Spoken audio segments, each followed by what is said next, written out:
বিশ্বের সবচেয়ে ধারালো ও অবিনাশী তলোয়ার হিসেবেই দাবি করা হতো এটি।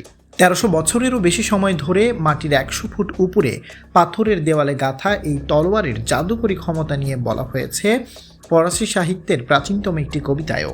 তাই এটি অনেকের কাছে একটি জাদুর তলোয়ার হিসেবেও পরিচিত। ফ্রান্সের দক্ষিণাঞ্চলে রোকামাডোর শহরে পাথরের প্রাচীরে এতদিন তলোয়ারটি সংরক্ষিত ছিল। হুট করেই সেখান থেকে ঐতিহাসিক প্রাচীন তলোয়ারটি হঠাৎ উধাও হয়ে গেছে। যদিও এখনও জানা যায়নি তলোয়ারটি কিভাবে উধাও হয়ে গেছে। বৃহস্পতিবার এ তথ্য জানিয়েছে ব্রিটিশ সংবাদ মাধ্যম দ্য টেলিগ্রাফ। স্থানীয়দের ধারণা, মাটির 100 ফুট উপরের পাথরের প্রাচীর থেকে চোর তলোয়ারটি টেনে বের করে নিয়ে গেছে। মাটির এত উপরে থাকা তলোয়ারটি কিভাবে বের করা হলো তা খুঁজে বের করতে চেষ্টা চালিয়ে যাচ্ছে পুলিশ। প্রতিবেদনে বলা হয়, ডুরান্ডাল তলোয়ারটি ফরাসি এক্সক্যালিবার নামে পরিচিত, যা ব্রিটেনের সত্যিকারের রাজা আর্থার পাথর থেকে টেনে বের করেছিলেন। প্রচলিত আছে একজন দেবদূত 8ম শতাব্দীতে হলি রোমান সম্রাট শার্লেমেনকে তলোয়ারটি দিয়েছিলেন। 11 শতাব্দীর একটি কবিতায় এই তলোয়ারের জাদুর ক্ষমতা নিয়ে বলা হয়েছে।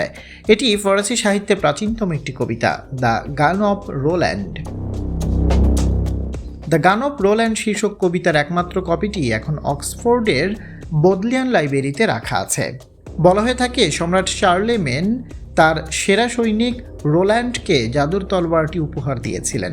যুদ্ধ করতে গিয়ে মারা যাওয়ার আগে রোল্যান্ড তলোয়ারটি ধ্বংস করার চেষ্টা করেছিলেন, যাতে তার শত্রুরা আর এটি ব্যবহার করতে না পারে।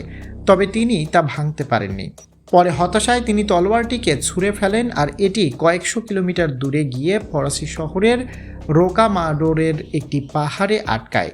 এদিকে তলোয়ারটির হঠাৎ উধাও হয়ে যাওয়ায় স্থানীয়রা বেশ উদ্বিগ্ন, কারণ অনেকেই বিশ্বাস করেন তাদের ভাগ্য ওই অস্ত্রের সঙ্গে জড়িত।